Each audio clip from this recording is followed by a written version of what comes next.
गेमस्रिहा मोनसे इउटिउब चेनेलबो दं आरो फेसबुक इन्स्टाग्रामाव गोबां फलोवार्स दं।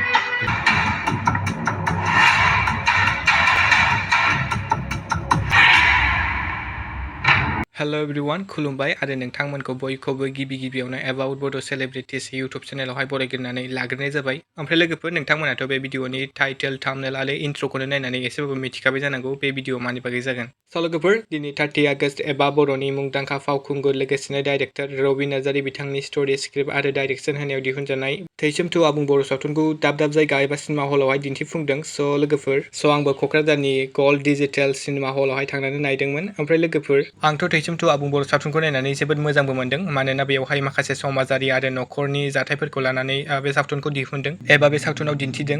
ओमफ्राय लोगोफोर नोंथांमोना दिनै सोर थैसोम 2 आबुं बर' सावथुनखौ नायखो एबा नायदोंमोन आरो नायना माबायदि मोनदों कमेन्टआव खोन्थाहरदो लोगोफोर। स' लोगोफोर दिनैनि सर्ट आपडेटआ बेनोमोन। नोंथांमोना भिडिअखौ नायना मोजां मोनोब्ला लाइक खालामबानो जाबाय आरो सोरबाफोर चेनेलाव गोदानै फैदोंब्ला साबस्क्राइब खालामना होबानो जाबाय। स' लोगोफोर गोजोन्थों एन्ड थेंक्स फर वाचिं।